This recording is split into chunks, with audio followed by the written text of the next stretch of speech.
अब हमको सुधार करना है अपनी वृत्तियों में। जैसे जैसे हम स्वच्छंद चारणी वृत्तियों को शास्त्र सद्गुरुदेव की आज्ञा में तत्पर रखेंगे, वैसे वैसे शांति प्राप्त होती जाएगी।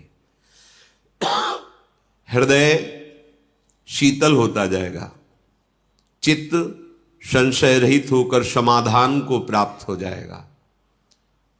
ये मन, ये इंद्रियां निगम अनुशासन और गुरु अनुशासन में रहना पसंद नहीं करती, इसीलिए दुर्गति, बंधन, अपयश, नाना प्रकार की हृदय जलाने वाली चेष्टाएं ये चलती रहती है। यदि हम शास्त्र का दासत्व स्वीकार करें, अर्थात शास्त्र आज्ञा के अनुसार चले, गुरुजनों की वाणी के अनुसार चले, तो हमें जो संयोग प्राप्त हुआ है इसमें प्रेम प्राप्त होना दुर्लभ नहीं है। यद्यप सबसे दुर्लभ बात है ये प्रेम प्राप्त होना। मोक्ष से भी अनंत गुना सुख श्री प्रिया प्रीतम की रूप माधुरी, लीला माधुरी, गुण माधुरी जहां बरस रही है, ऐसे चिदानंदमय धाम में चिदानंद बपू धारण करके उनकी सेवा में संलग्न रहना, इससे बड़ा कोई सुख नहीं है। वो हमें सौभाग्य मिल गया है। बस हमें सावधान रहना है कि हमसे कोई ऐसा आचरण न बन जाए, कोई ऐसी चेष्टा न बन जाए कि जो हम इस महासुख से इस जन्म में वंचित रह जाएं। अगर वंचित रह गए तो फिर बार बार तो बनत नहीं यह संजोग अनूप, मानुस्तन वृंदा विपिन रसिकन संग विविरूप। ये युगल चंद्र का चरण आश्रय जो प्राप्त हुआ है ये बहुत ही दुर्लभ है। अब हमारे लिए और कुछ दुर्लभ नहीं रह गया, जो प्राप्त है उसमें अपनी चित्त वृत्ति को समाहित करना है। पूरा बल वृंदावन प्रदान करता है, आपको केवल सावधान रहना है। श्रीपाद कह रहे हैं, पापात्मा पुण्यवान वा प्रसरदपयशाः कीर्तिमान वा महादुष्प्राप ग्रासोथ सम्राट समजड़मति सर्व विद्या निधिर्वा यह कोपि स्याह सखे नो गणे कथमपीक्षस्व वृंदावनम तच्छिंधि छिंदी स्वपाशान गुरु निगम गिरा स्वीय मोहैक सिद्धान। हे सखे, तुम भारी पापात्मा रहे हो या पुण्यात्मा, तुम्हारा बहुत अपयश हुआ है या कीर्तिमान वा बहुत कीर्ति है, इससे वृंदावन को कोई फर्क नहीं पड़ता। तुम एक एक टुकड़े के लिए भटकते रहे हो या महासम्राट रहे हो, वृंदावन इन सब बातों को नहीं देखता। वृंदावन देखता है कि इसने मेरा आश्रय लिया है। बहुत ध्यान से सुनिए, पूर्व में तुम क्या रहे हो इससे वृंदावन का कोई मतलब नहीं। तुम पापी रहे हो, पुण्यात्मा रहे हो, दरिद्र रहे हो या सम्राट रहे हो, मूर्ख रहे हो या विद्वान रहे हो, इनसे कोई फर्क नहीं पड़ता वृंदावन को। अब आपने आश्रय ले लिया है, अब फर्क पड़ेगा। ध्यान देने का विषय है। अब तक जो हुआ वृंदावन सब एक दृष्टि में क्षमा कर दिया। आप सम्राट हो तो वृंदावन को क्या लेना, आप दरिद्र हो तो वृंदावन को क्या लेना। वृंदावन महामहिमा स्वरूप है, वो तुम्हारी दरिद्रता या सम्राट के प्रभाव से न प्रभावित होगा, न वो हे बुद्धि करेगा। तुम पुण्यात्मा हो तो प्रभावित नहीं होगा, पापात्मा हो तो हे भाव नहीं रहेगा। जड़ बुद्धि हो या बहुत विद्वान हो कोई फर्क नहीं पड़ता। अब आपको श्रीधाम वृंदावन का आश्रय मिल गया है, श्रीधाम वृंदावन का दर्शन मिल गया है। कथमपीक्षस्व वृंदावनम, न गणे, गिनता नहीं वृंदावन इन सब बातों को। वृंदावन का दर्शन मिला तो छिंद छिंद स्वपाषाण, काट दे अपने बंधनों को काट दे। हे सखे छिंद छिंद स्वापाषाण, ये जो तुम्हें बांधने वाले कर्म हैं जन्म जन्मांतर के, इनके काटने का अवसर मिल गया है। तो कैसे काटे? तो कह रहे गुरु निगम गिरा स्वीय मोहिक सिद्धान।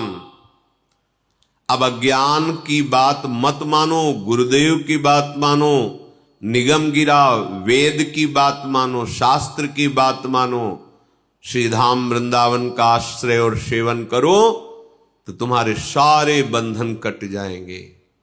दुख, शोक, पाप, जन्म मरण, नाना प्रकार की कुवासनाएं, चिंता, ये सब भस्म हो जाएगी। पर स्वपाषाण, आपने ये बंधन स्वीकार किया है, अब छूटेगा। गुरु निगम गिरा, गुरुदेव की वाणी जो शास्त्र सम्मत है उसको स्वीकार करो। स्वीय मोहिक सिद्धांत, तुम्हारा मोह ही तुम्हारी सिद्धि में बाधक है। भगवत प्राप्ति में ये देह का मोह, इंद्रियों का दुलार, मन के अनुसार चलना, शरीर संबंधियों का राग, यही मोह का विस्तार है। यही मोह तुम्हारी दिव्यता, दिव्य आनंद में बाधक है। इसके नाश करने में समर्थ है गुरु वचन, शास्त्र वचन, उनको स्वीकार कर। श्रीधाम वृंदावन में आश्रय लेने वाला या वास करने वाला, स्त्री मात्रे मात्र बुद्धि स्थिर चर निखिल प्राणी पूपाश बुद्धि। जितनी भी यहां माताएं बहनें हैं, ये सब हमारी श्री जी की सखियां हैं। भाव देश में देखो, हमारे प्रभु की प्राप्ति में अत्यंत आवश्यक है ये भाव। ये जो आप गंदी दृष्टि से माताओं बहनों की तरफ देखते हैं या किसी पुरुष की तरफ माताएं बहनें देखती हैं, ये आपकी दृष्टि कैसे प्रियालाल को देख पाएगी? खुद गंदगी पैदा कर रहे हो अपनी दृष्टि में और चाहते हो प्रेम मूर्ति श्यामा श्याम के दर्शन, साक्षात्कार। धूल झोंक रहे हो अपनी आंखों में और सूक्ष्म वस्तु देखना चाहते हो। सावधान, स्त्री मात्रे मात्र बुद्धि है। जितनी माताएं बहन हैं सब, इनके प्रति मात्र बुद्धि अर्थात पूज्य बुद्धि होना चाहिए। कई बार सत्संग में कहा है कि वो बहुत ही आसुरी स्वभाव वाला राक्षस होगा जो अपनी माता बहन बेटी के प्रति गंदी दृष्टि रखे। नहीं तो परिवार में सब रहते हैं, कहां ऐसी कोई मलिन वृत्ति रहती है।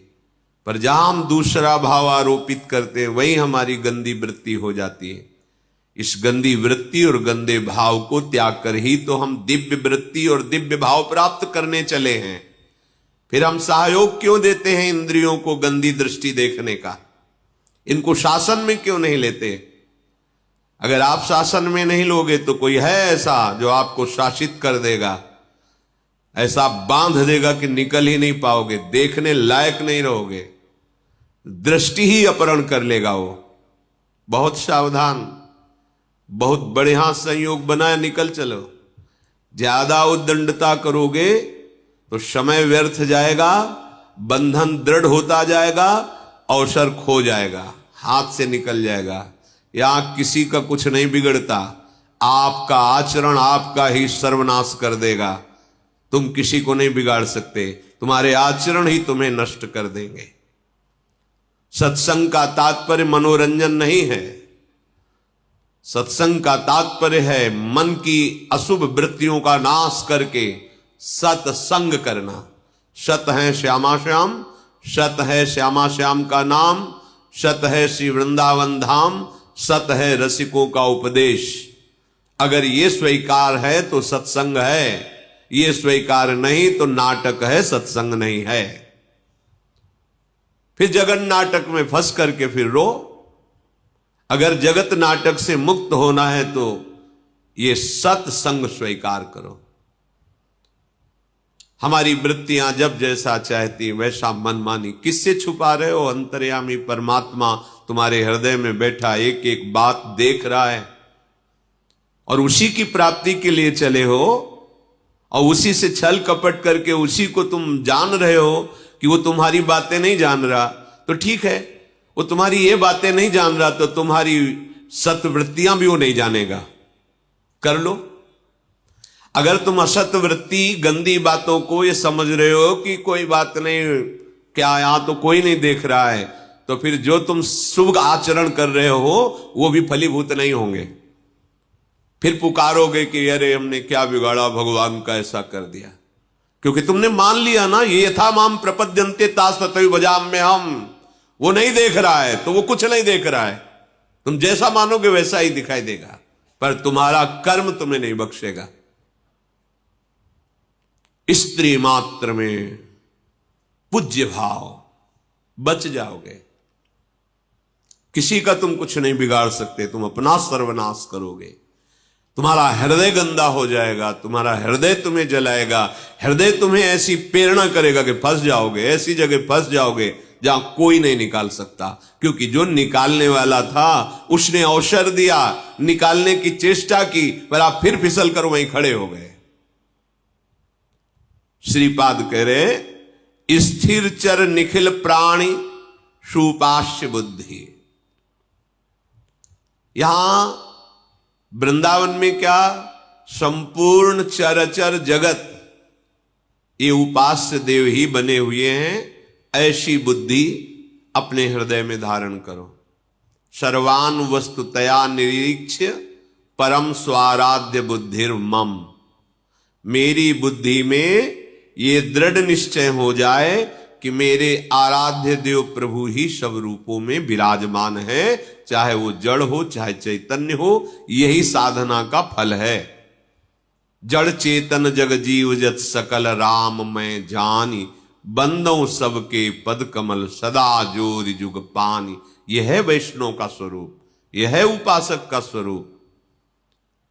कहीं भी कोई रागात्मक या द्वेषात्मक वृत्ति नहीं, असंगोहम उदासीन स्थिति, समझ में नहीं आता। बनते हैं परमार्थ के सुभट और इंद्रियों की गुलामी बर्दाश्त करते हैं, मन की गुलामी बर्दाश्त करते हैं। जो इंद्रिय और मन का गुलाम है वो भगवदानंद क्या होता है केवल बातें बनाने से नहीं मिल जाता। अध्यात्म क्या होता है समझ नहीं पाओगे। बहुत सावधान। संपूर्ण चराचर में भगवत बुद्धि। जब उपासक पर कृपा होती है, निरंतर नाम जप, मंत्र जप, वाणी गायन, एकांत सेवन, अपने आराध्य देव की सेवा में तन्मयता, तो झलकने लगते हैं कृपा करके युगल सरकार।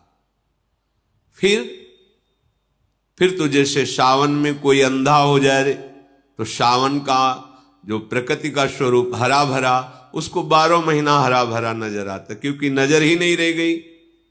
हरे भरे को देखकर अंधा हो गया, अब उसको जीवन भर हरा भरा ही समझ में आएगा।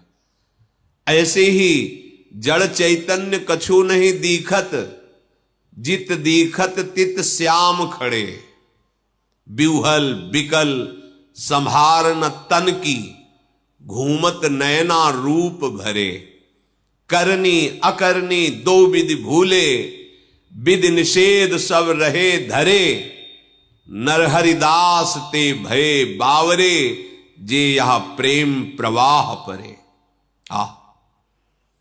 ऐसे महासुख के लिए तुम्हें चयन किया है प्रभु ने, अवसर दिया है प्रभु ने, चूको मत। संपूर्ण माताओं बहनों में पूज्य बुद्धि, चरणों के दर्शन से ही हमारी दृष्टि पवित्र होगी। अगर मुख की तरफ दृष्टि जमाई तो जो चाहे आपन कल्याणा, सुजस सुमति शुभगति शुभ नाना, सो पर नारी लीलार गोसाई, तजौ चौथ के चंद किनाई। अगर माताओं बहनों की तरफ गंदी दृष्टि से देखोगे तो मति गति ऐश्वर्य वैभव सब नष्ट हो जाएगा। जिसने भी इतिहास साक्षी है माताओं बहनों की तरफ गंदी दृष्टि से देखा, वो चाहे जितना बड़ा वरदानी या बलशाली रहा हो, धूल धूसरित हो गया, नष्ट हो गया। इतिहास साक्षी है, पढ़ के देख लो। सावधान, तुम तो उपासक हो। तुम्हारी दृष्टि जैसे अपने मां को देखने पर परम पावन दृष्टि होती है, अपनी बहन को देखने पर, ऐसे ही जगत में जितनी भी माताएं बहनें हैं वो सब पूज्य हैं। तत्व दृष्टि से देखें तो एकमात्र सच्चिदानंद प्रभु ही ये स्त्री की पोशाक पहन करके लीला कर रहा है। अपने प्रभु को पहचानो, उनके चरणों के दर्शन करो, उनके चरणों में मानसिक प्रणाम करो। भोग वासना दृष्टि रख करके देखोगे तो वो दृष्टि ही तुम्हारी संपूर्ण सुखों का नाश कर देगी। ध्यान से समझ लीजिए, वो दृष्टि तुम्हें और किसी के नाश करने की जरूरत नहीं, वो खुद तुम्हें नाश कर देगी। तुम्हारे सुख की, शांति की, पवित्रता की, पुण्यों की होली लग जाएगी। बहुत सावधान, ये जीवन एक एक कदम सावधानी से चलने के लिए मिला है। चराचर में, वृंदावन में केवल प्रिया प्रीतम के प्रेमी जन ही विराजमान हैं, ऐसी भावना करो। बाह्य शेषार्थ लाभेष्वपि हृदय मुख म्लान निकृद्धा निबुद्धि। श्रीपाद कह रहे हैं कि जो बाह्य लाभ मिलता है, रुपया मिल जाना, प्रणाम नमस्कार मिल जाना, और भी जो सुख सामग्रियां हैं, ये कोई लाभ नहीं है साधक का। उपासक इसे लाभ ना मान ले कि भाई जीवन भर भजन तपस्या की, वाह वाह ये मिला हमें। ये आखिरी खाई है जहां गिर करके दुर्गति होती है। कामिनी, कंचन, कीर्ति, पुत्रैषणा, वित्तैषणा, लोकैषणा, ये तीन सीमाएं खींची गई भगवत मार्ग के पथिक को। तीनों को बड़ी सफाई से लांग जाओ। अगर किसी में भी तुम भिड़ गए, किसी में धोखा खा गए तो गिर जाओगे खाई में। ये वाहवाही, ये प्रशंसा हरि की ठीक है, अगर अपनी मानी तो ये आखिरी खाई है, इसी में गिर जाओगे, आगे निकलना बड़ा कठिन हो जाएगा। श्रीपाद कह रहे बाह्य शेषार्थ लाभेष्वपि, ये बाह्य लाभ कोई लाभ है? नाना प्रकार की सुख भोग सामग्री मिल जाना, प्रशंसा मिल जाना, प्रणाम नमस्कार या अन्य अन्य, ये कोई लाभ है? अभी प्राण निकलेंगे, चले जाओगे, कौन पूछेगा? जब भगवान का अवतार हुआ, उनके नाम गुण नहीं गा रहे तो तुम्हारे नाम गुण गाए जाएंगे। व्यर्थ का ज्ञान, हमारा नाम हो जाए, हमारी कीर्ति हो जाए, या व्यर्थ का हम इतना निर्माण करवाएंगे कि वाह वाह, बड़े बड़े सम्राटों के किले में कबूतर हग रहे हैं, तुम्हारे निर्माण में कौन सा ऐसा महान यश हो जाएगा कि पूरा त्रिभुवन कहेगा वाह, विश्वकर्मा ने बनाया तो उनका नाम तो ले नहीं रहा कोई, जिन्होंने सुधर्मा सभा रची गई, इंद्रप्रस्थ में ऐसी सब कहां है? माया के प्रवाह में सब बह गए, इतिहास में केवल लिखे रहे। तुम क्या हो? बाह्याशेषार्थ लाभेष्वपि, अगर बाहर का लाभ तुम्हें लाभ दिखाई दे रहा है तो बड़े धोखे में हो। हृदय मुख म्लान निकृद्धा निबुद्धे, तुम्हें उदास हो जाना चाहिए कि तुम्हारी बुद्धि जो है वो भ्रष्ट हो रही है। सच्चिदानंद प्रभु के स्मरण को छोड़कर, प्रभु के चिंतन को छोड़कर विषय सुख, धन संपत्ति, मान बढ़ाई, विषय भोग, तुम्हारी बुद्धि खराब हो गई है। उदास होना चाहिए तुम्हें। भगवत मार्ग के पथिक का लाभ केवल एक ही है, निरंतर अखंड भगवत स्मृति, तैल धारावत भगवत स्मृति। रूप समाया हुआ है और नाम चल रहा है, इससे बड़ी कोई लाभ वृत्ति नहीं। सावधान हो जाओ, देह स्त्री वित्त पुत्रादिषु न ही मम धीर मित्र बुद्धि स्वशत्रु स्वापीड़ायाम समन्तात सुखमति रमितानंद वृंदावनेस्तु। श्रीपाद कह रहे हैं, यदि इसी जन्म में भगवत प्राप्ति करनी है, वृंदावन का आश्रय लिया है, वास स्वीकार किया है, तो देह में, स्त्री शरीर में, वित्त अर्थात संपत्ति में, पुत्र और गृह घर, इसमें ममता न करो। ये देह भगवत सेवा पात्र है। हमें जितने परिवार के जन मिले वो भगवत स्वरूप मानकर केवल अपने कर्तव्य का पालन करके उस सेवा को भगवत प्रसन्नता हेतु बनाना है। हमारे प्रभु प्रसन्न हो, हमारे श्यामा श्याम राजी हो, स्त्री रूप में, पुत्र रूप में, पति रूप में, घर संपत्ति रूप में हमें सेवा मिली है। अगर उसमें आप ये मैं भोगता हूं, ये मेरी संपत्ति है, फंस गए। ये अहमता ममता तुम्हारी दुर्बुद्धि के कारण है। ममधीर मित्र बुद्धि स्वशत्रु, ये फिर क्या करेगी? किसी को मित्र बना लेगी बुद्धि और किसी को शत्रु बना लेगी। किसी में राग करेगी, किसी में द्वेष, किसी में अनुकूलता, किसी में प्रतिकूलता, और आ गया प्रपंच और नष्ट हो गया। जो उद्देश्य था समता वो तो गई, जो उद्देश्य था प्रभु के चरणारविंद की ममता वो तो गई। ये दुर्बुद्धि कहने में समय ज्यादा लगा, आने में नहीं लगता। दुर्बुद्धि इतना कहने में समय लगा, इतने में वो सब काम कर देगी। बहुत सावधान।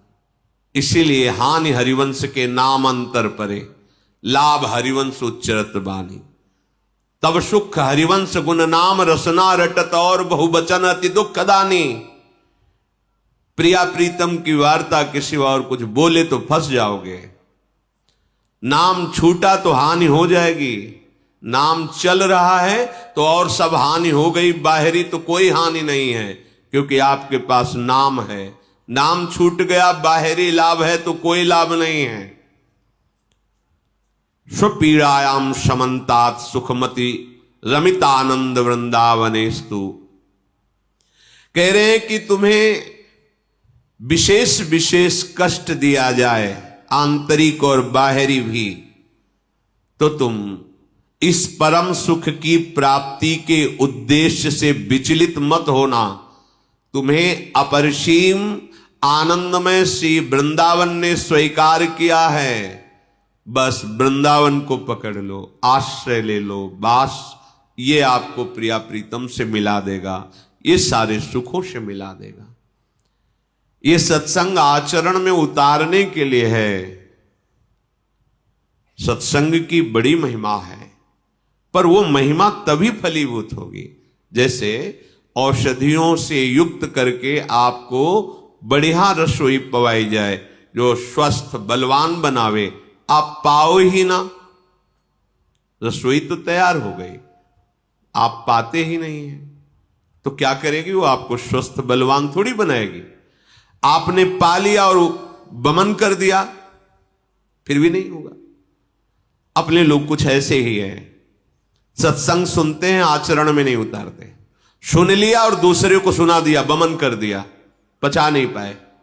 क्या लाभ मिला? 20 वर्ष सत्संग वैसे के वैसे, ये दुष्ट मन वैसे का वैसे ही सुरक्षित बना हुआ है, इस पर कोई प्रहार अभी तक नहीं हुआ, क्योंकि इसी का दुलार चलता चाह। कैसे हमारा मन हमको शांति प्रदान करे? वो कहेगा भोगों में शांति है, और भगवान कहते त्यागात शांतिरनंतरम। किसकी माने, मन की या भगवान की? अगर सत्संगी हो तो तुम्हें समझ में आ गया होगा कि हमें किसकी बात माननी है। पर मानते किसकी हो? मन की। न गुरु भगवान की, न सच्चिदानंद भगवान की। मन भगवान की बात मानते हैं हम। मन हमें हमारा भगवान है, वो जैसा कहेगा हम वैसी बात चलेंगे। क्या हाथ लगेगा? अभी तक इसकी बात मान करके ही तो हम भगवत विमुख रहे हैं, अनंत जन्म हो गए।